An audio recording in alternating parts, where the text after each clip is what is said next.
The year, 1930. The place, the road to Titusville, where we find Nancy Drew behind the wheel of her blue roadster, pondering this question. Why did Emily Crandall, a girl whom Nancy knows only through their mutual friend Helen Corning, ask Nancy to drive all the way out to the Lilac Inn to see her? Does it have something to do with the fact that Emily's mother died barely a month earlier, leaving Emily to run the restaurant with only her guardian to help her? And more important, why, when she called, did Emily sound so desperate? The spunky teenager turns off the main road, blissfully unaware that Emily isn't all that awaits her at the end of the driveway. No, Nancy Drew is about to get her first taste of the mystery, intrigue, and adventure that are to become her destiny. Well, hello. I'll bet my bloomers you're Nancy Drew. That's right. Are you Emily's guardian? You got it. I'm Jane Willoughby. I'm Emily's guardian, but only for the next 3 months until she turns 18. Then she's on her own. It smells like someone's been baking pies. Pies are the Lilac Inn specialty. We get orders from all over. Oh, that reminds me, your father called. You're supposed to call him. You can use the coin phone on the porch. Emily didn't say anything about you coming until just this morning. Is it okay that I'm here? Don't get me wrong, she can invite anybody here she wants. It's just that she's gotten so darn forgetful lately. Maybe she's just, still thinking about her mom. She misses her mom, that's for sure. So do I. Gloria and me, we were best friends, you know? The two of us ran this swell little dress shop over in Capital City. But then she got hitched and I didn't. And the next thing I know, she's writing me saying it would sure take a load off her mind if I could take care of her little girl should something ever happen to her. Emily's father? Died in the war. Cantigny, I think. Anyway, I couldn't say no. I mean, what are best friends for? I just wish I knew how to help Emily. You make it sound like she's in some kind of trouble. She's been acting so... Look, go talk to her. She probably just needs to spend some time with a bearcat like you instead of some dumb Dora like me. Go on up, she's in her room. Just make like a Boy Scout and be prepared. Drop a nickel into the slot, please. There we go. Now, how may I be of service? I'd like to talk to Carson Drew. His number is KL57187. Hang on a minute. Carson Drew speaking. Hi, Dad. Well, I see you got to Titusville okay. The car ran like a top. It ought to. That's a fine car. You treat it well, it'll treat you well. I was told that you wanted me to call. I need to get some documents from a colleague over there. I thought since you were in the area, you could pick them up. Save him paying postage. Sure. What's the address? He said he'd just leave them for you at the telegraph office. Just drive into town and look for Tubby Telegrams. He said you can't miss it. Will do. These papers are extremely important, Nancy. I will pick them up, Dad. Good. Remember, watch your gas gauge and get gas when you're low so you don't run out. And try to avoid potholes. The more you hit, the likely it is you'll wind up with a flat. Yes, Dad. And if you do get a flat, take it off and put on your spare, and then head straight to a gas station and get it fixed. Yes, Dad. All right, lecture over. Have you found out why Miss Crandall asked you to visit? I wanted to call you first. You've done your daughterly duty, now go see Emily, and after that... I know. Pick up those documents. That's my girl. Goodbye, Dad. Bye-bye. Nancy, hi. Welcome to the Lilac Inn. Oh, and before I forget, thank you for that nice note you sent me when Mom died. It meant a lot to me. Well, I lost my mom, too, years ago. I kind of know how you feel. You and I may not be best friends or anything, but you're still one of the nicest people I know. Well, thank you. That's why I'm hoping you'll do me a favor, a big favor. You and your dad. My dad? Helen says he's a lawyer. Shh! What's wrong? I thought I heard something. Your father has a safe, right? This is 1930. Lots of people have safes. See this jewelry? I'd like you to take it home with you and put it in your father's safe. It's beautiful. It was my mother's. The few times I saw her wear it, she looked just like a movie star. I was hiding it here in my room, but all things considered, I'd feel a lot better if you would just take it home and have your father lock it up in his safe. What about your guardian? Can't she take care of it? Oh, I don't want her to know I'm doing this, so don't tell her, all right? See, strange things have been going on around here. That's all I can say. I know it sounds loony, and Jane probably told you that I've been acting loony, but please do this for me. What was that? Emily, come downstairs, quick! The kitchen's on fire! Come on, we better get out of here. This is horrible, just horrible! The fire chief says the stove was completely destroyed and there's smoke damage everywhere. The inn will have to shut down for months, maybe even for good. Does he know what caused the explosion? It looked to him like one of the burners on the stove had been left on. The flame either went out or was never lit, but anyway, something made a spark, and boom. He said insurance companies are very reluctant to pay out when things look hinky, and that's when times are good. Who was in the kitchen this morning? Emily was the last person to use the stove. Like I said, she's been real forgetful lately. I think she's pretty upset, but it's not her fault. What with her mom passing away barely a month ago, and me showing up, this total stranger who doesn't know the first thing about kids or running a restaurant, and her trying to do everything all by herself. It's just too much, that's all. Who wouldn't go a little off their nut? I better get that. The line to the regular phone got burned up in the fire, so now the only phone we got is the coin phone on the porch. Excuse me. Emily? My mother's jewelry! It's gone! Someone must have stolen it while we were all downstairs. I knew something like this was going to happen. I just knew it. You mean this sort of thing has happened before? Yes. No. I'd rather not say, but I will say this. I did not leave the stove on. That fire was not my fault. Oh, what am I going to do? Without that jewelry, I don't have a prayer of paying for a new stove, and without a stove, I'll have to sell the inn, and if I lose the inn... I wish Mom were still here. I wish Josiah Crowley had left us the money like he always said he was going to. That's what I wish. Who's Josiah Crowley? He was this old man that lived next door. He died last year. He spent most of his time here at the inn, and he led my mom and me to believe that he'd left a lot of money for us in his will. He gave us a clock, and afterwards, he'd always point to it and get this little twinkle in his eye and say, "Time will tell." But when they finally found his will, he didn't leave us a penny. Maybe he didn't leave you anything because he didn't have anything. Oh, he didn't act like it, but he was rich. His estate was worth almost $250,000. Everything went to Richard Topham. He's this man who claims to be able to help people develop their paranormal powers. How did Josiah Crowley know him? Josiah was kind of a screwball. One time he showed up at my birthday party dressed as my great-aunt Harriet. I didn't know it was really him until 2 days later. Anyway, he had all these weird hobbies, and he always thought it would be really keen to read minds. Josiah invited Richard Topham to move in so Topham could help him develop his paranormal powers right there in his house. Josiah was a sweet old man, and I do miss him, and he was free to give his money to whomever he wanted. But to get our hopes up like that, and then leave us nothing, it just wasn't like him. Where is Richard Topham now? He still lives in Josiah's house, which is right down the path out back. His house and the inn were built at the same time by two brothers during the Civil War. Was your mother's jewelry insured? Gosh, I forgot about that. I don't know. Jim Archer, I bet he'd know. He's our banker. I guess I should go talk to him. You don't sound very happy about it. I'm just so bad at business things. And Jane, my guardian, she tries hard, but she's no good at it either. Maybe you could go talk to him. Please? It would be such a big help. Sure. He runs the Main Street Bank. You can't miss it. I'll call him and tell him you're coming. How many people knew you kept your mother's jewelry in here? No one.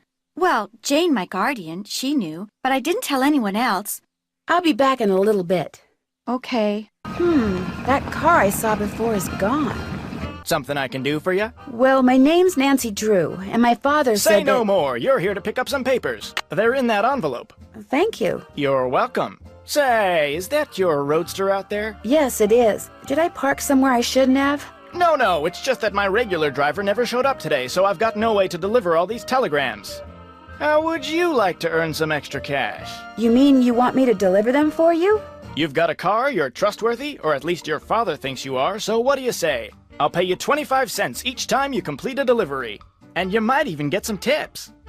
Okay, sure. Great, you're hired. Here, deliver this to Seymour out at Blenheim Nursery. Come back when you're done and I'll pay you and give you another telegram to deliver. Great. See you in a little while. Hello, I'm looking for Jim Archer. Right through that door. Hello, are you Nancy Drew? Yes, are you Mr. Archer? Yes, ma'am. Jim Archer. I'm founder, president, manager, and just about everything else you can name when it comes to this fine enterprise. I hear that some businesses aren't doing so well these days. Ever since the stock market crashed, one business after another has closed, including banks. President Hoover keeps saying that a recovery is just around the corner, but you have to wonder. Is your bank doing okay? I'm happy to report that we're doing just fine, thank you. Excuse me. Main Street Bank, Jim Archer speaking. No, I don't. I'm sorry, but... Yes, I know, but... All right, then just bring it by. Sorry for the interruption. How can I help you?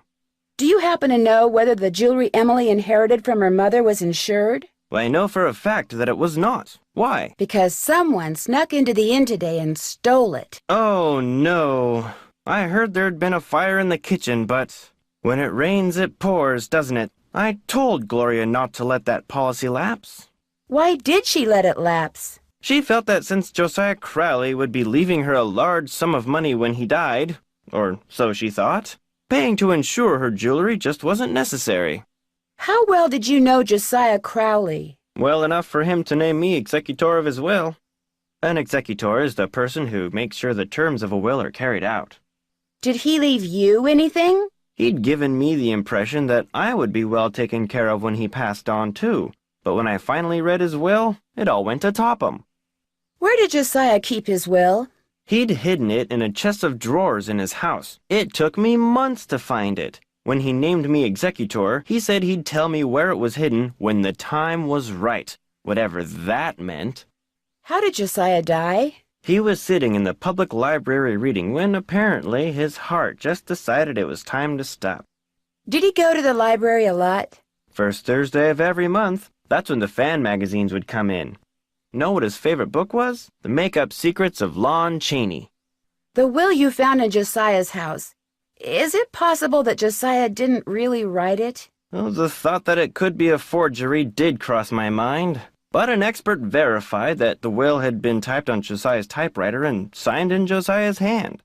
But Richard Topham lived in Josiah's house. He had access to his typewriter, and he could have copied his signature. As far as the law is concerned, the matter is closed, Miss Drew. But it's possible that Josiah's real will is still out there. Are you sure he never gave you any clue as to where he'd hidden his will? Whenever I asked him, he said he'd tell me when the time is right. Although, he got a safe deposit box here about 3 years ago. Maybe that's where his real will is. Topham has tried to claim its contents, but he can't find the key. If Topham can't find the key, maybe it's because it wasn't in Josiah's house. Now, Miss Drew, I wouldn't go jumping to any conclusions. How well do you know Jane Willoughby? You know, Emily's guardian? Not well at all. Met her once or twice. Seemed a little flighty. What was Emily's mom like? Had a good head on her shoulders. Friendly, too. Having a big slice of blueberry pie at the Lilican was always a real treat. It'd be nice if Emily could carry on the tradition, but times are just too tough. If she's smart, she'll sell before the bills start piling up. I guess I'll be going. Give my best to Emily. Is this your car? Yes, it is. Bought and paid for. Don't you ever use this typewriter? That used to be Josiah Crowley's. It was the only thing he left me in his will. Naturally, it doesn't work. The keys always jam. Who's Clara? Clara Pickford is this lonely old woman who comes in here every once in a while. Took a shine to me for some reason. Insisted on giving me that picture. Where did you get this clock? Josiah Crowley gave it to me. It stopped keeping time the minute he walked out the door. Looks like the key is missing. Yes, I lost it some time ago. Hello, I've got a telegram for Seymour. Just leave it on the desk there. I'd, tip you, but as you can see, my hands are filthy. What are you doing? I'm trying to doll up some of my plants before this guy named Mr. Martin comes in.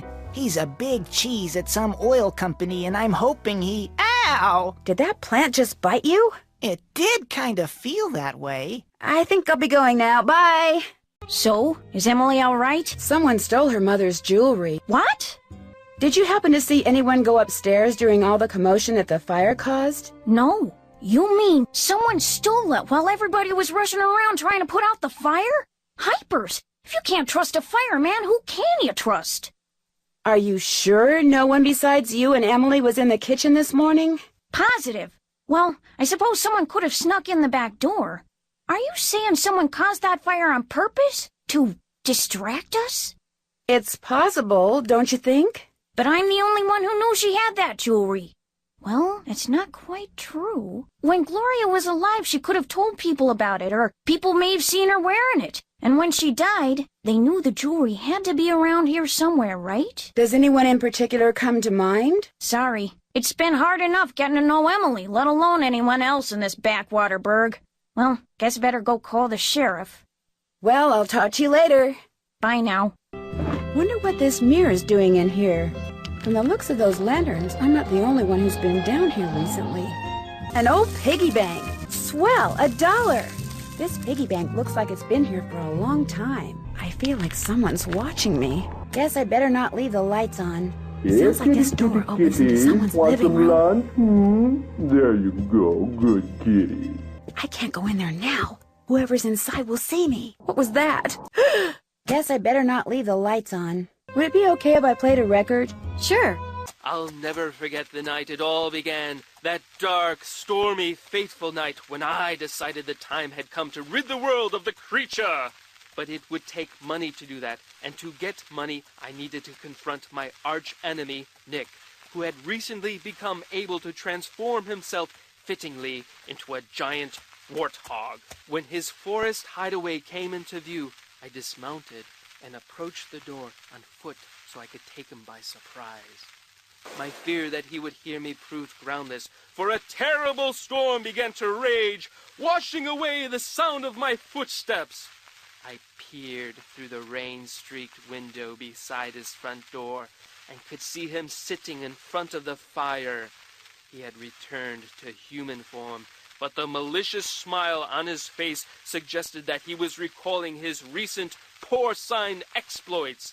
Seeing that the door was unlocked, I hurled it open and marched across the room toward him.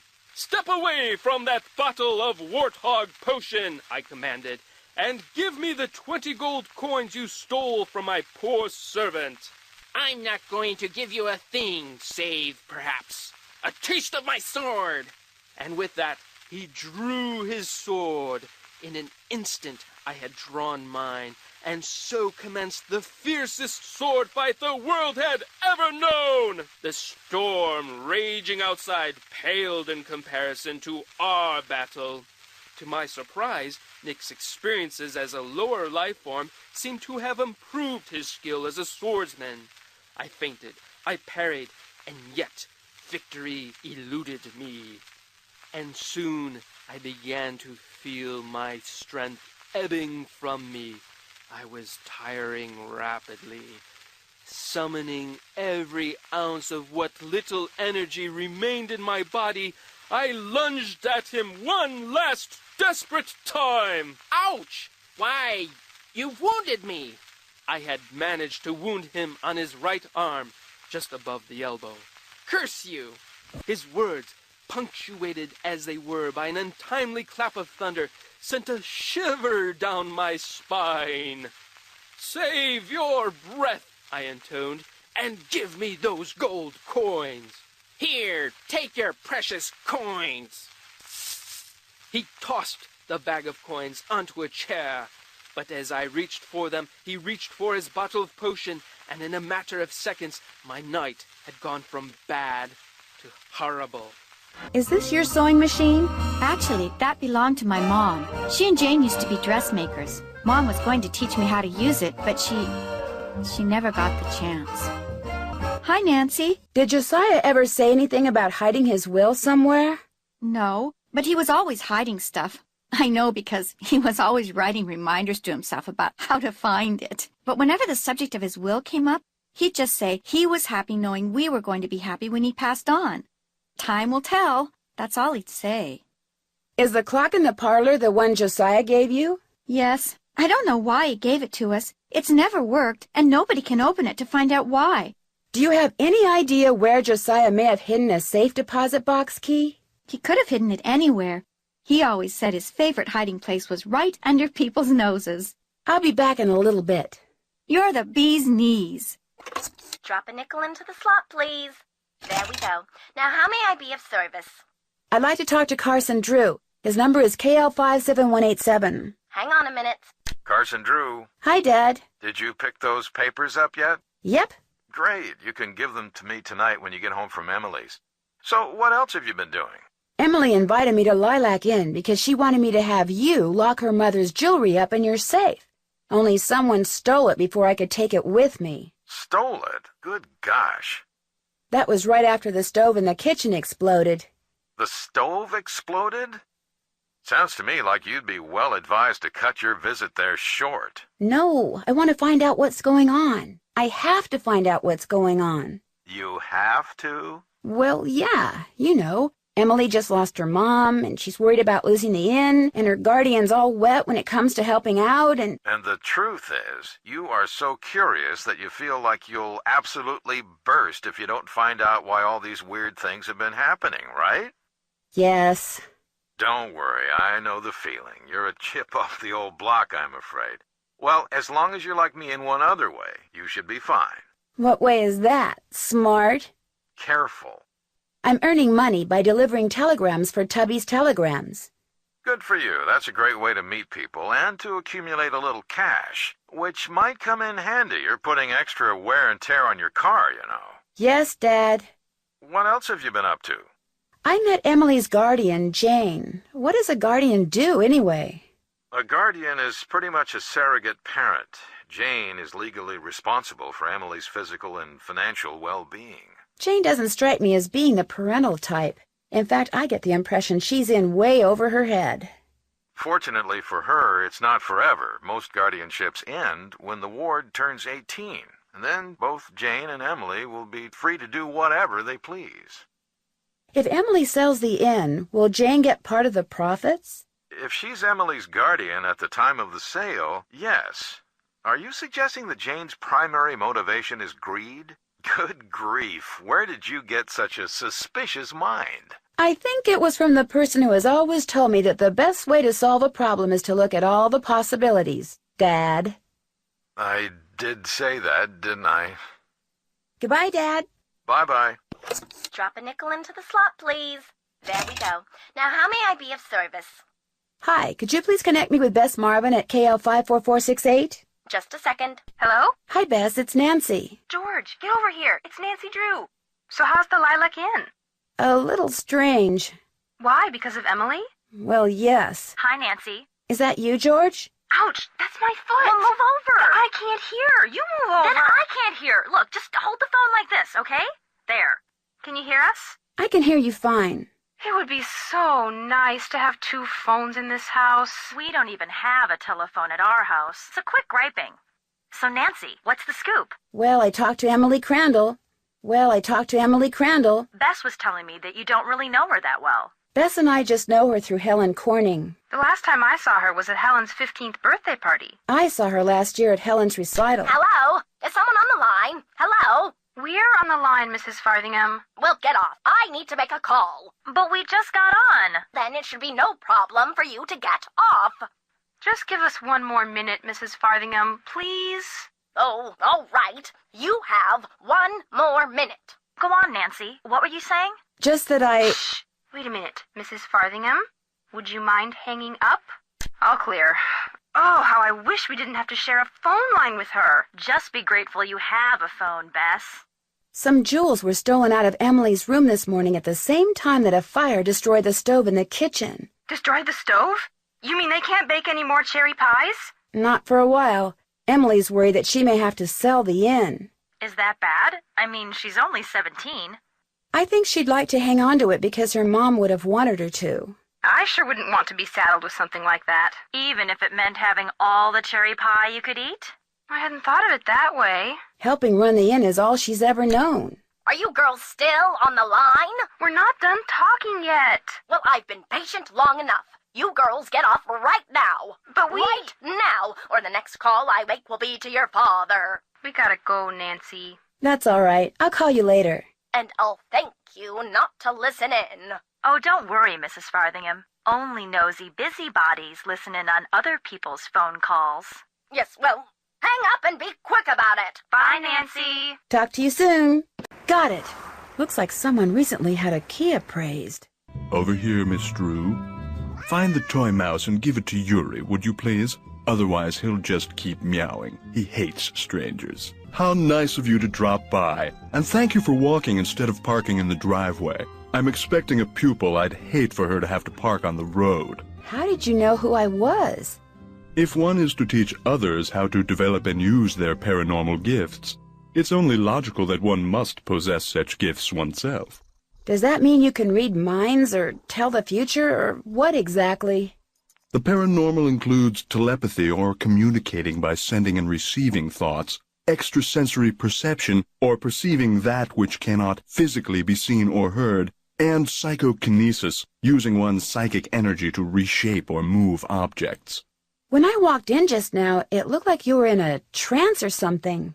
I was in the process of trying to make these spoons move by using nothing but my own psychic energy. Have you ever focused sunlight through a magnifying glass until it was a minute yet searing point of light, Miss Drew? Yeah, I guess. You see, that's what I do with my cerebral emanations, my thoughts. I focus them until they're a beam of pure energy which ultimately disrupts and transforms the molecular force field surrounding the target object. Is that what you teach people in your school? How to beam their thoughts? I take them through exercises designed to help them increase their output of phantasmic energy. If you want to sign up for an introductory session, I believe I have an opening today. What I'd really like to do is talk about Josiah Crowley. Oh, I'm afraid I'm busy, young lady, far too busy to engage in idle conversation. You're not trying to hide something, are you, Mr. Topham? I'll be blunt, Miss Drew. I've discovered that the more time I spend with the, shall we say, intellectually unendowed, the more my cerebral pulsations seem to diminish. I'm afraid I cannot speak to you further unless and until you prove that you are worthy. That is, that your brainwaves are not unacceptably inferior and thus deleterious to mine. My brainwaves are just fine, Mr. Topham. What I have here is an exercise in logic. If you can discern the correct solution, then I'll know that conversing with you will do me no psychic harm. You may take it with you. Good luck and good day. That looks right. Am I smart or what? I'm getting there. That looks right. Am I smart or what? Am I to assume that you have the correct solution to that logic problem? Right here. Let's have a look. Why, you appear to have indeed found the solution. Well, since you've proved yourself to be intellectually above average, which means talking to you should do me no harm, what would you like to talk about? When and how did you meet Josiah Crowley? Last summer, while on my way to the university for a conference, I stopped for a bite at the Lilac Inn. Since it was crowded and I was in a hurry, I agreed to share a table with an elderly gentleman who, like me, was by himself. As soon as I told Mr. Crowley who I was and what I did, well, he insisted that I give him a training session that very afternoon, and was so thrilled with his progress that he demanded I stay and teach him everything I knew. So it was his idea that you set up your school in his house? Oh, I know rumor has it that I somehow tricked him into it, that I insinuated my way into his home, but I assure you that was not the case. Were you surprised when you found out that Josiah had left you everything? Delighted, yes. Surprised, not really. Josiah was all alone, you see, surrounded by people like the Crandalls and that banker, Jim Archer, people who were nice to him only because they knew he had money. What do you think happened to the key to Josiah's safe deposit box? Josiah no doubt lost it. He had a terrible memory, poor fellow. What do you think is in the safe deposit box? No doubt it's filled with the same thing as this house. Junk. But if it's junk, why haven't I gotten rid of it, you may well ask. Well, I know it's silly to hang on to Josiah's things, but he was a wonderful man, you see, and I just don't have the heart to get rid of them. Too sentimental for my own good, I guess. Did you hear about the explosion and fire at the Lilac Inn this morning? I heard the explosion and fire. Ruined my 9 o'clock session. So you were with a customer when it happened? Pupil. I was with a pupil. I run a school, not a vegetable stand, and yes, I was. until I dismissed her 20 minutes early. All the ruckus made concentration impossible. How well do you get along with Emily and her guardian, Jane? Very well, as far as I'm concerned. But as far as they're concerned, well, the fact that Josiah left everything to me made some people around here, including Emily and now this Jane Willoughby, very bitter. It hurts me, of course, but it's human nature, I suppose. Would it be okay if I looked around? Go right ahead. The place is more like a museum than a house. Josiah was a man of many, many interests. I'll be right here if you have any questions. Was this Josiah's clock? Everything in here was Josiah's. Stay out of there, please. As you'll soon realize, Josiah's mental faculties were starting to go, I'm afraid. He tended to ramble. Very little of what he wrote in there makes sense. What are you when you win barred bounce? What poet is the cat's meow? What will Para, my miniature golf course, get you? What's Gloria's middle name? Becoder is in the rivet. 2 to the right. Bottom's Q is in note to Gloria. It looks like Josiah lent a trivet to someone, but I can't make out to whom. The man on stage in this picture, is that Josiah? Yes, that's from a production of A Midsummer Night's Dream that he directed and starred in. It closed after 2 nights, but he didn't care. He loved that play. What do you do with these? I put them on the windshields of cars parked in the area. Great advertising. Ever put them on cars at the Lilac Inn? All the time. I've gotten quite a few pupils that way. I'm afraid that fire today was as unfortunate for me as it was for Miss Crandall. Oh, a miniature golf course. Swell. Interesting. I hit it too hard. Hooray! Oh, Nancy, I'm afraid there's been more trouble. Don't tell me something else blew up. It's Emily. Oh, this is silly. I'm her guardian. I should just make her sell this place. She's only 17, for Pete's sakes. She should be out meeting boys and going to parties, not trying to run a business. Miss Willoughby, what happened? Just go ask her, and make her tell you everything. Jane told you, didn't she? Not really. That picture on the wall over there, I saw it move. I was just sitting here and it moved all by itself. I saw it move, I really did. Last week, a book fell off the shelf for no reason. And before that, I heard these weird noises. And almost every day I hear a voice, like a whisper, coming out of nowhere. Jane thinks it's nerves, but I don't want to talk about this. Did you see Jim Archer? I'm afraid I don't have very good news. The jewelry wasn't insured? No, but I do have some good news. Sort of. Shh! Did you hear that? Hear what? Shh!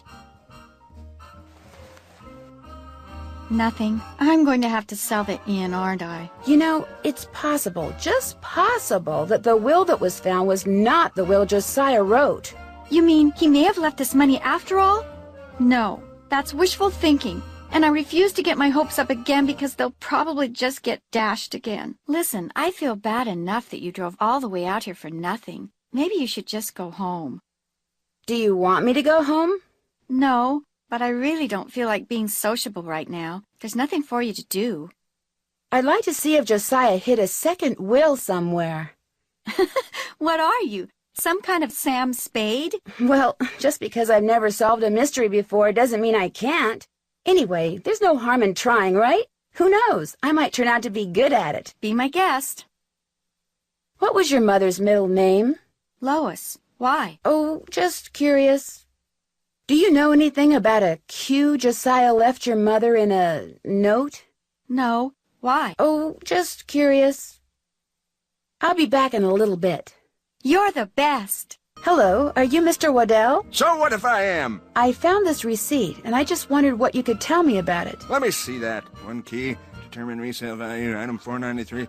Oh yeah, this was for that key Jim Archer wanted me to appraise. Jim Archer wanted you to appraise a key? It was very ornate, had jewels all over it. Fake jewels, as it turned out. When I told him it was worthless, the cheapskate refused to pay me and told me to keep it. Do you think I could have it? Sure. Once you pay the appraisal fee. Which is? $1.50. Here you go. Good. Here's the key. Enjoy. Did you deliver that telegram? I sure did. Good for you. Here's your money. And here's your next telegram. Take this to Counselor Alice out at Camp Avondale. Keep up the good work. You know, the minute you walked out of here, something occurred to me. You're Carson Drew's daughter, aren't you? Guilty. We went to law school together, only he actually went into law and I wound up here. So how's he doing? Business pretty good? Great. Couldn't be better. That's nice. That's real nice. Well, you tell him you saw me, and you tell him I'm doing just fine too. So what can I do for you? Was that your car I saw parked near the Lilac Inn this morning? I haven't been there in months. You saw someone else's car. It's a very popular make and color, you know. Whosever car it wasn't there after the fire. Probably just someone sneaking onto that miniature golf course that Josiah built back there. Or bootleggers. I hear they frequent that area too. The key that you had Mr. Waddell appraise, could that be the key to the clock that Josiah Crowley gave you? It might have been, I suppose. You know about that? Yes. In fact, I paid the appraisal fee. I have the key right here. How industrious of you. You see, when he told me the key was worthless, I lost all interest in it. So, it would be all right if I kept the key for myself? I have no use for it. In fact, if you want that old clock, you can have it too. I guess I'll be going. Give my best to Emily. October 9, 1929. Dear Mrs. Sheldon, here is the trivet I said you could borrow for your party at Twin Elms. Please take care of it because I will want it back someday. Your friend, Josiah C. I wonder if Josiah ever got his trivet back. It would sure be nice to be able to open this thing. Hi, I've got a telegram for a counselor here named Alice. That's me. Hang on. Oh, go dry up, Jason! What a jokester. Anyway, thanks. I'm afraid I don't have any money to tip you. That's okay. Have a swell day. Welcome to Zippy's, where zipless service is zippily zap and zippy service is the zippiest. Fill her up? That's okay. I changed my mind. Bye. Hello, Miss Drew. Hello, Mr. Topham. Do you mind if I look around some more? Be my guest. I need to adjust the... Hello, Miss Drew. Hi, Mr. Topham. Now what? Josiah ordered something from the Krollmeister Crystal Company just before he passed away. Do you know if it ever arrived? You must be talking about that chunk of quartz that came last winter. I still have it right here. Why? Well, as a matter of fact, I'm a rock collector. Do you think I could have it? Perhaps we can work something out. You see, amazing as this is going to sound, I am able to project my thoughts into another person's brain. Is that so? The only problem is, not everyone has the intellectual capacity to receive my thoughts. But since you have already demonstrated a high level of intelligence, yes, you may very well be the ideal subject. Subject, as in experiment? You are going to help me prove that I am telepathic. Here's what we're going to do. I'm going to shuffle a deck which contains 5 sets of these cards. Then I'm going to turn my back, draw a card, look at it, and start transmitting my thoughts. When you receive my thoughts, you will identify the card I'm looking at. Once you correctly identify 5 cards in a row, I'll give you that piece of quartz. But what if I can't do it? Just stay focused on the cards and my superior brain power will do the rest. Very well, let's begin. Which card am I thinking of? I think it's this one. Yes. Here's another. This is which card? This one. Marvelous. Here's another. What card am I looking at? This one? Yes. Here's another. This is which card? I think it's this one. You go, girl. Here's another. What card am I thinking about? This one. Very good. You did it. Well, actually, I did it. But in any case, thank you for your assistance. Here's the piece of crystal that Josiah ordered. Take it. You've earned it. Well, actually, I earned it, but let's not quibble. But, Mr. Topham, you didn't really... I'm afraid that subconsciously you may have... Yes? Never mind. Do you need anything else?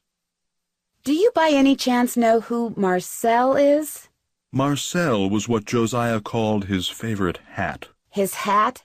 The man named his hat?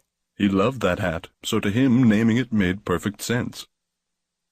Do you still have Marcel? No, as a matter of fact, I gave that hat to Gloria Crandall. She said she was fond of the old fellow and wanted something to remember him by, although I suspect the real reason she wanted that hat was to see if he'd stashed any money in it. It was nice talking to you. I knew you were going to say that. A little psychic humor. So, what did Emily say? Did she tell you about the pictures and the voices? Have you ever seen or heard anything strange around here? No. In fact, this place is so quiet and dull compared to Chicago that it's a wonder I haven't lost my mind. You know what? I'll bet it's me. I'll bet it finally hit Emily that I'm just not Gloria and I never will be, and that running this place is always going to be all up to her, and it was just more than her poor mind could bear. I'd like to kind of look around. Is that okay with you? You betcha. And keep an eye out for those jewels. The sheriff's not going to investigate. He said since nobody got robbed at gunpoint or anything, coming out here again just didn't seem necessary. Said it sounded to him like the jewelry had just been misplaced. You see, it only felt fair to tell him about Emily's, delicate state of mind. Have you met Richard Topham? Yeah, I've had the displeasure of meeting that quack. You don't think he can help people develop their psychic powers? The only thing he's good at is separating little old ladies and dim-witted rubes from their hard-earned cash. In fact, he came over while they were putting out the fire today. Asked me who you were, and I was so frazzled at the time I told him. I don't usually give that crackpot the time of day. Josiah Crowley seemed to think he was legit. Like that circus fella said, there's a sucker born every minute. Me? I think ESP is a lot of J-U-N-K. Where did that barred bounce game that's in the parlor come from? Do you know? Emily says Josiah Crowley brought it in one day and just left it. Said it was so guests, as in him, would have something to do while they waited for a table. Does the miniature golf course that's out back belong to the inn? No, that was Josiah Crowley's. Way I hear, he built it himself. Was it open to the public? Nope, it was just his own private little course. Can you imagine? Wish I had money to throw around like that. Well, I'll talk to you later. Bye now. Hi, Nancy. Would you happen to know where your mother put Josiah's favorite hat? Look in the drawer right below me. That's where all Mom's mementos are. I'll be back in a little bit. You're the best. Maybe this is the key to Josiah's safe deposit box. Hello, Mr. Waddell. Now what? I need for you to cut a blank from this piece of quartz. No big deal. Let's see it. The blank needs to be just like the one you made before for Josiah Crowley. Like I said, no big deal. You're gonna have to cough up $2, though. You can pay me when you pick it up. Good day. Did you deliver that telegram? I sure did. Good for you. Here's your money. And here's your next telegram. Deliver this to Mr. Jones at Vash's Dairy. Keep up the good work. Hello again. What's your opinion of Richard Topham? Interesting gentleman who's in an interesting line of work. Do you think he really does what he says he can do? He makes a living doing whatever it is he does, so obviously someone thinks he's the real deal.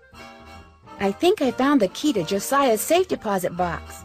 Really? I have it right here. It is from this bank. May I see if it opens the box? It takes 2 keys to open a safe deposit box, the owner's key and my key. And in this case, I'm under no obligation to open it for you. Oh, but However, were you to do me a small favor... Sure. I hired a seamstress to make a dress for my wife's birthday next week. Unfortunately, the seamstress and I had a falling out, and now I need to find someone to finish the dress.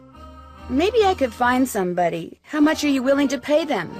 Well, the fact of the matter is, the dressmaker quit because I couldn't pay her. I misled you before. Business is not fine. This bank is on the brink of ruin. Oh, I'm sorry to hear that, Mr. Archer. I wanted to get my wife something nice because, well, it might be the last nice thing she gets for a long, long time. Now, Emily once mentioned that Jane used to be a dressmaker. How much more has to be done on the dress? I have it right here. The seamstress said that all the pieces have been cut out and basted together. All that's needed is a sewing machine. When it's finished, bring it back and I'll let you try that key in Josiah's safe deposit box. I guess I'll be going. Nice talking to you. What's cooking? Since you used to be a dressmaker, do you think you could help me sew something? Me? Sew? No, I can't. Sewing takes practice, and I haven't sewed a stitch in years. Whatever it is, believe me, I'd wreck it. Then how about giving me some pointers? No can do. Sorry. Well, I'll talk to you later. Alrighty-dighty. Hi, Nancy. I'll be back in a little bit. You're the best. Would it be all right if I used your sewing machine? Go right ahead, but remember, you're on your own. There's no needle. It's probably in the box with the rest of Mom's sewing stuff. Ask Jane if she knows where it is. What's cooking? Would you happen to know where the needle for the sewing machine in Emily's room is? I moved all of Gloria's sewing things out of there and put them in a little box. Look, I'm supposed to get the pies we baked before all the hullabaloo this morning ready for the delivery man. They gotta be put in the shipping container just so, or he casts a kitten. This is how he wants them organized. Now why don't you go out on the porch and get those pies ready to go while I look for that sewing box? Sounds good. All done. I'll bet those are the two brothers that built the inn and Josiah's house. I'll bet this was taken in that passageway I found. There's something written on the back. Jeepers, I'm behind one of the walls in Emily's room. I'll bet that's how someone makes that picture move. Guess I better not leave the lights on. I don't hear anybody. Now would be a good time for me to sneak inside and have a quick look around. Yuri, be quiet. You're disturbing us. Clear your mind of all thoughts. Think about nothing save that spoon. Josiah must have circled these quotes, but why? Something tells me I better write down all the stuff that's circled here in my journal. Mr. Topham? Yes, Mrs. Deckman? Is it okay if I blink? Yes, it's okay if you blink. Just keep focused. Your eyes. Guess I better not leave the lights on. Thanks for doing the pies. The more I do it, the worse I seem to get at it. Here's that box. I'm sure that sewing machine needle is in there somewhere. I see it. Remember, when it comes to using it, you're on your own, kiddo. I think I know why Emily has been seeing and hearing strange things. Well, I'm all ears. Tell me. I found a secret passageway that goes from the inn to Josiah Crowley's old house. And off of it, I found a staircase that leads to a space behind a wall in Emily's room. That's the staircase that's in this old picture. You mean the noises that Emily's been hearing? The things she's been seeing? It's because someone's been sneaking around behind the wall in her room? It may even be that someone is trying to scare her on purpose. On purpose? Who would want to do something like that? I was able to open the staircase because I saw the picture I just showed you. And I found that picture on the shelf in your podium. You mean it was right there under my nose? Hold the phone! You think I'm the one who's been sneaking around? Well, I did find the picture right there. But I've never seen it before in my life. Besides, anyone who's ever been behind this desk could have seen... There. Not bad, Miss Drew. Not bad at all. Hello, I need to deliver this telegram to Mr. Jones. That's me, thanks. You can tell me I'm all wet, but I don't have any money to tip you with. Wait a minute, here, how about a nice fresh glass of milk? No thank you. Bye. Hello, Mr. Waddell. Are you done making that blank? Have you got my fee? Right here. Good. Here's the blank I cut for you. Enjoy. How's the dress coming? Great, I did it myself. This is beautiful, thank you. Now let's see if that key you found opens up Josiah's safe deposit box. That was Josiah's key, all right. But that is not Josiah's will. It looks like some kind of journal. Would it be okay if I kept this? If it was money or jewelry or something like that, I'd turn it over to Topham. But a journal? Finders keepers as far as I'm concerned. I'll be at my desk if you need me. It's locked. Naturally. Anything else I can do for you? I guess I'll be going. Come back anytime. Did you deliver that telegram? I sure did. Good for you. Here's your money. And here's your next telegram. This one goes to Miss Ross at Sunnybrook Farm. Keep up the good work. Hi, I have a telegram from Miss Ross. My name's Rebecca, and I'm only 10, but I'll deliver it to her for you, I promise. I won't let you down or double-cross you or anything like that. Well, okay. Thank you, Rebecca. No sweat. I mean, you're welcome. Mrs. Sheldon? Yes? My name's Nancy Drew. I'm a friend of Emily Crandall's. Get on with it, dear. I was wondering, would it be possible for me to see the trivet you borrowed from Josiah Crowley? You may not only see it, you may have it. Once I find it, that is. Unfortunately, I've an errand to run, so I can't look for it right now. Maybe I could run the errand for you. I have a car. So I see. A rather expensive car at that. Very well, Miss Drew. Go fetch my bridge cards from Miss Jakowski, and upon your return I shall present you with that trivet. Who's Miss Jakowski? The local telephone operator. You can find her at her house, or Titusville Telco, as she insists on calling it. The switchboard is in her parlor. As you can imagine, she never entertains. I, on the other hand, am expecting company within the hour, so do hurry. Did you deliver that telegram? I sure did. Good for you. Here's your money. And here's your next telegram. Deliver this to Dr. Bob out at the observatory. Keep up the good work. I've only got half a tank of gas left. I should gas up before I forget. Yeah? Are you Miss Jakowski? Yeah? And you are? Nancy Drew. I'm a friend of Emily Crandall's. You know, at the Lilac Inn. Oh, yeah! I put you through to your father, didn't I? You pick up those papers for him yet? Actually, Wait a minute. How did you know about that? See this headset I'm wearing? I plug it in and what do you know? I hear things. Look, I'm kind of pressed for time. Going to a party and it takes me a while to get dolled up. What do you need? Mrs. Sheldon asked me to pick up her bridge cards from you. Tell you what, I'll get you those cards if you drive that fancy car of yours over to the orphanage and pick up some raffle tickets from Mrs. O'Shea. I should be able to unload a ton of them tonight. I'd be happy to. Good, I gotta go. Yeah, I'm coming. Welcome to Zippy's, where zipless service is zippily zapped and zippy service is the zippiest. Fill her up? Just 50 cents worth, please. That'll be 50 cents. Here you go. Thank you, miss. Anything else? No, thank you. Drive zippily. I'm supposed to deliver this telegram to Dr. Bob. That would be me, thank you. Wow, that's a big telescope. Come back after dark and I'll let you take a look. You can consider it your tip. I may just do that. Bye-bye. Excuse me, are you Mrs. O'Shea? Yes? My name is Nancy Drew, and... Stephen, put that down this instant. We do not run with sticks in our hands. Or in our mouths. I'm sorry, you were saying? Miss Jakowski asked me to pick up some raffle tickets from you. Oh, yes, the raffle tickets. The fact of the matter is Elsie, no hitting. I can't even think about those raffle tickets right now. I promised the children they'd each get a toy for going a full week without breaking anything. And I'm short 5 toys. Do not eat that, Clarence. Would you like me to get 5 toys for you? Oh, goodness, if you could do that, I'd be forever grateful. They can be any kind of toy at all. The children aren't the least bit picky. Of course it tastes bad, Clarence. It's a pine cone. I better go rinse out his mouth before... Oh, would you look at that? He's actually chewing it. You're not a squirrel, Clarence. Spit that out this instant. Did you deliver that telegram? I sure did. Good for you. Here's your money. And here's your next telegram. Deliver this to Miss Temple at Lowood Academy. Keep up the good work. Hello, I've got a telegram for Miss Temple. I am she. We teachers don't get paid much, you know. I understand.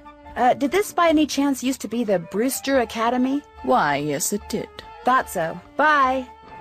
Did you deliver that telegram? I sure did. Good for you. Here's your money. And here's your next telegram. This one goes to Dr. Ackerman out at the Deer Mountain Resort. Keep up the good work. Hello, I'm delivering a telegram to Dr. Ackerman. I shall deliver it to the good doctor forthwith. He rarely tips, and I never do. That's okay. Bye. Did you deliver that telegram? I sure did. Good for you. Here's your money. And here's your next telegram. This one's for Old Man Johnson out at his farm. Keep up the good work. Maybe I could buy some toys for the orphans in here. 2 toys down, 3 to go. That makes 3 toys. 4 toys. I just need one more. 5 toys. That's all I need. Are you Mr. Johnson?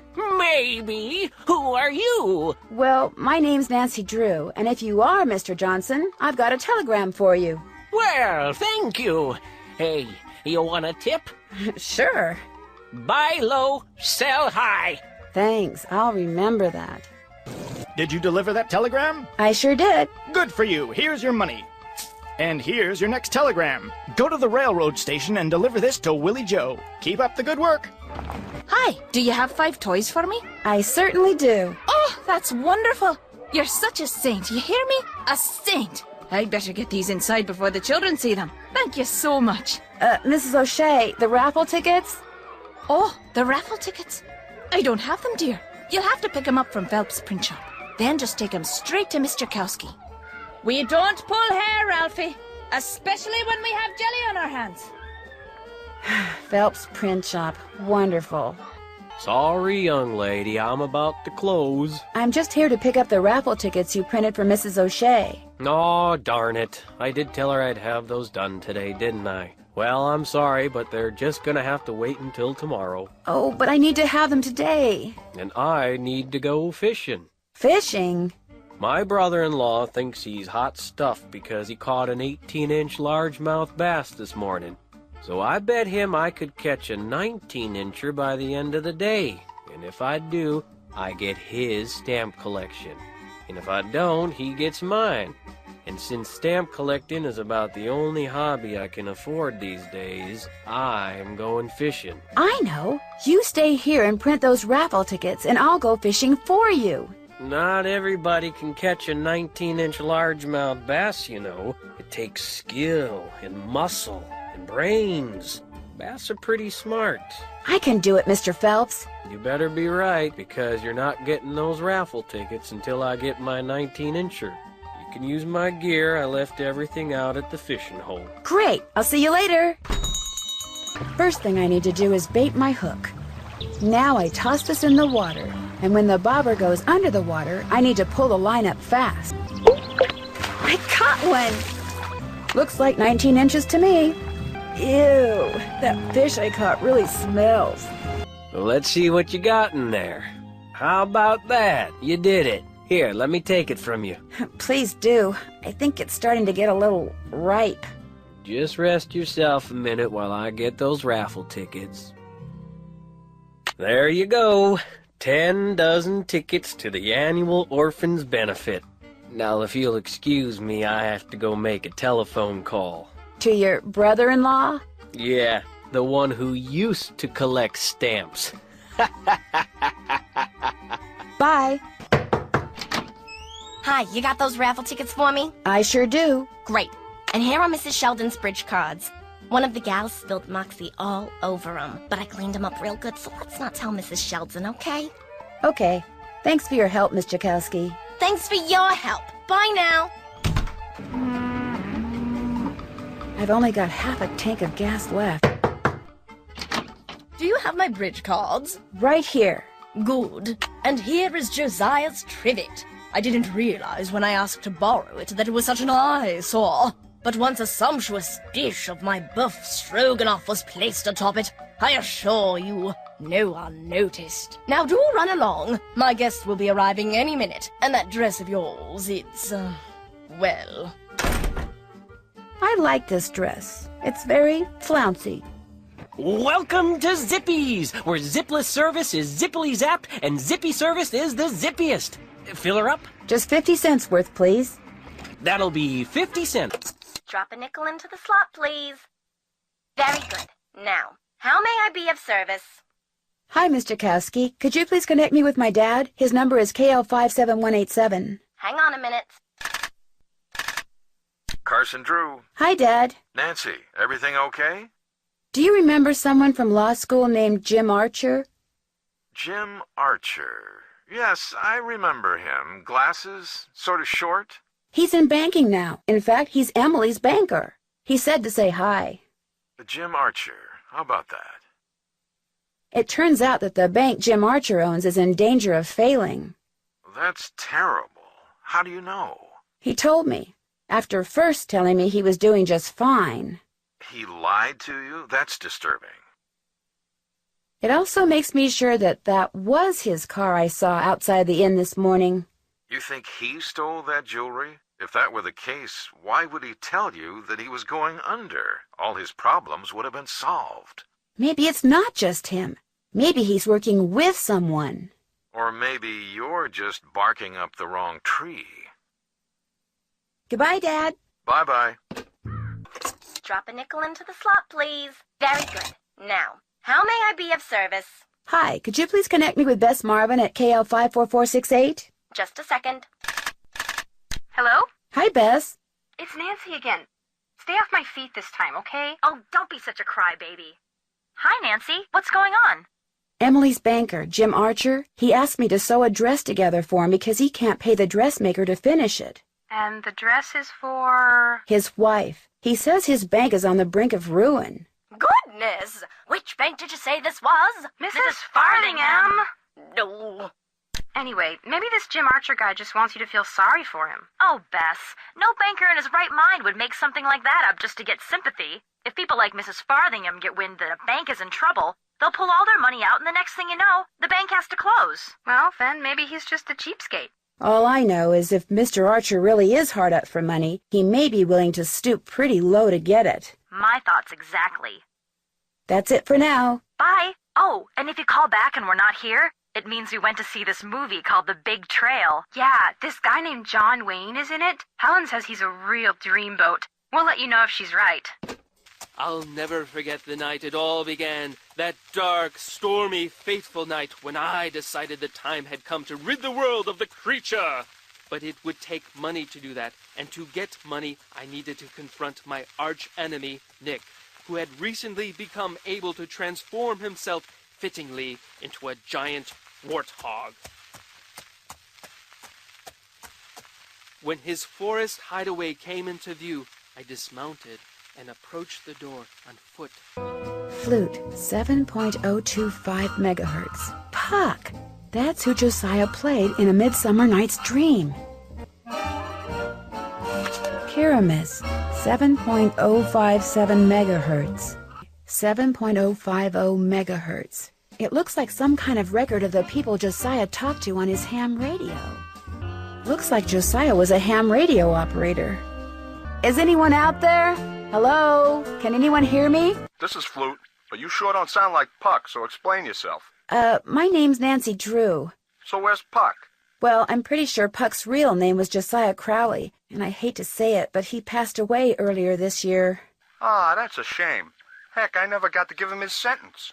What sentence is that? Well, see, a while back, Puck dictated a sentence to me and told me that if and when he recited a certain passage from Shakespeare, I was to respond with that sentence. Weird fellow, that Puck. If I tell you the passage, will you tell me the sentence? Well, yeah, sure, I guess. Especially seeing as Puck's no longer with us. Shall we their fond pageant see? Lord, what fools these mortals be. That's it. Here, let me check my logbook for the response. Now I'm supposed to say, leave by road when the owner is in, because then there will be thieves about. Leave by road when the owner is in, because then there will be thieves about? Those were Puck's exact words. Did you know Puck very well? I felt like I did. Met him over the radio a couple of years ago. What a character. What'd you say his real name was? Josiah Crowley. Strange. I never heard of him. Why is that strange? He led me to believe he was this big cheese out in Hollywood. You know, some famous producer, director or something. Said he owned his own studio. He didn't own a studio, and he certainly didn't live in Hollywood. I'll be darned. So he was just lying to me. Well, that's all right. I may have told him a fib or three over the years myself. Like the time I told him I was a scratch golfer. I don't even know what that means. In any case, hope I've been of some help. Over and out. Hello? Can anyone hear me? Speak to me. Hello? This is Pyramus. Who are you? My name's Nancy Drew. Does somebody named Puck usually call you on this frequency? Somebody named Puck used to. Apparently he found something better to do. Haven't talked to him in months. Well, that's because he passed away not too long ago. Oh, well, that's a good excuse, I guess. How'd you know he called me Pyramus? I'm a friend of his.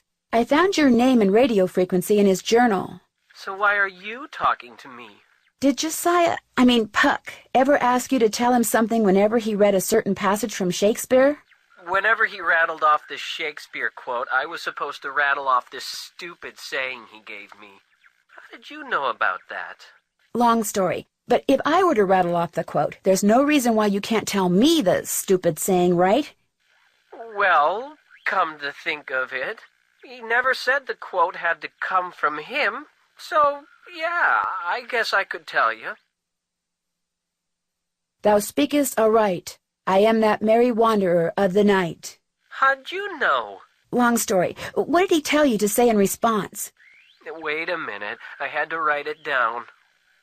Here, you're gonna love this.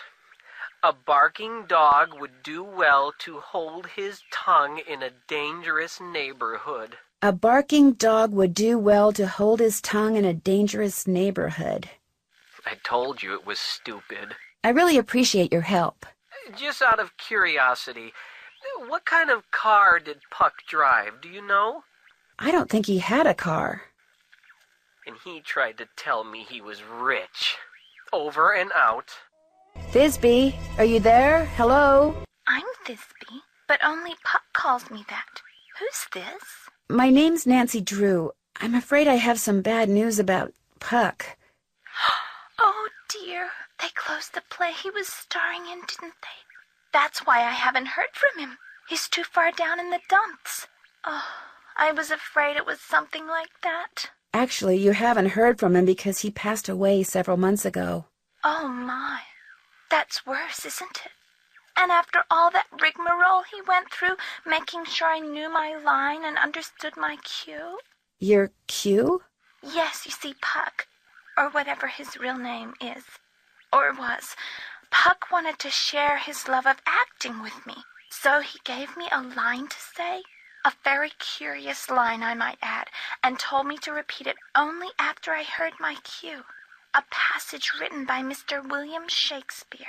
So if I cue you with a passage, you'll respond with the line he gave you to say? Immediately. I know it by heart, you see. Here goes. If we shadows have offended, think but this, and all is mended, that you have but slumbered here, while these visions did appear. The authorities are alert for bad water, so do not go this way. The authorities are alert for bad water, so do not go this way. That's what I was to say, although my delivery was much better when Puck was coaching me. And now, as Puck was fond of saying, I bid you adieu. A golf ball. Another safe deposit box key? Emily, please, just sit down. It's all right. It's not all right. Stop lying. Something's wrong with me. You've got to go talk to Emily. She's in a bad way. Did you tell her about the secret passageway I found? I never got the chance. Please, go talk to her. She won't listen to me. I'm no help at all. Just go back to River Heights, Nancy. But I think I know where the real Will is. It doesn't matter. I can't run the inn anyway. I'm going to have to sell it. What do you mean? I took a nap after I got back from running errands, and when I woke up, this was in my hand. It's one of the necklaces that I thought had been stolen. I have no idea how it got there. I must do things and not remember. All this responsibility on top of losing Mom. I can't cope with it. I'm having what'd Jane call it? A nervous breakdown. Emily, just listen to me. I don't want to talk anymore. Go home. You're just making things worse. Hello again. I found another safe deposit box key that belonged to Josiah. Impossible. Josiah only had one box, and you've already opened it. Can you tell me whose key this is? It is one of ours. Where did you get it? I won it playing golf at Josiah's with a special ball. I had to ace one of the holes. Why does that sound familiar? I know why. That's what Clara always called me, her ace in the hole. That's who this key belongs to, Clara Pickford. So, Clara Pickford was really Josiah Crowley in disguise. Apparently, he loved playing tricks like that on people and hiding things right under their noses. I wonder what this is. Gloria Dowd, now Crandall, and Jane Willoughby, circa 1912. Jane Willoughby? That doesn't look the least bit like Jane Willoughby. No, it certainly doesn't. I'd better get back to the Lilac Inn and have a talk with her right now. Move out of the way, would you please? I'm kind of in a hurry. You're not going anywhere until you tell me who you really are. What are you talking about? I just saw a picture of Jane Willoughby, the real Jane Willoughby. It's been swell knowing you, sister. I can't let Jane out of my sight. I'll bet she's heading for the state line. I know. I'll take a shortcut and head her off.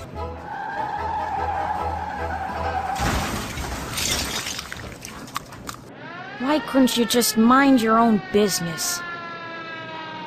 Dear Ned, I know you'll be home from school in a couple of days, but I couldn't wait to tell you. I just solved a mystery. I figured out that Emily Crandall's guardian was really an imposter named Marion, who intercepted the letter Emily wrote to Jane Willoughby after her mom died. She pretended to be Jane not only so she could steal Emily's valuables, but so she could convince Emily that she was incapable of running Lilac Inn, and that she should sell it and split the money with her. On top of all that, I found Josiah Crowley's real will. In it, he left Emily so much money that she'll be able to hire all the people she needs to keep the inn going. He left Jim Archer a ton of money too, which means he won't have to close his bank. And from now on, he'll be able to buy his wife a new dress anytime he wants. As for Richard Topham, Josiah left him nothing, although Topham still refuses to admit that he forged the first will and insists that he's going to contest the will I found. Dad says it's highly doubtful he'll succeed, and that he'd be better off sticking to spoon tricks. Anyway, when you get home, I'll give you all the details over a nice big piece of slightly damaged cherry pie. Wait till you hear that part of the story. As always, Nancy. Great news, I think. See, Frank and Joe Hardy have invited me to help them solve a mystery. Only this mystery takes place on a train. But not just any train, a train that was found abandoned years ago in the middle of nowhere. All of its passengers had simply vanished. Some people say the train is jinxed. Others say it's haunted. I mean, it'll be fun to finally get to work alongside the Hardy boys, but I just hope the trip we're going on doesn't turn out to be, you know, one way. No doubt meant to be used on that golf course of Josiah's. Here you go. Drive zippily! In that picture, it's hardly fair to go pointing a finger at me. Maybe Emily will know something about it. She went into town to run some errands. At least that's what I told her to do. Heaven knows she could use some fresh air. Well, I'll talk to you later. Alrighty-dighty. The mirror so that the light hits them just right. I've seen these symbols before. They were in that newspaper story about hobos.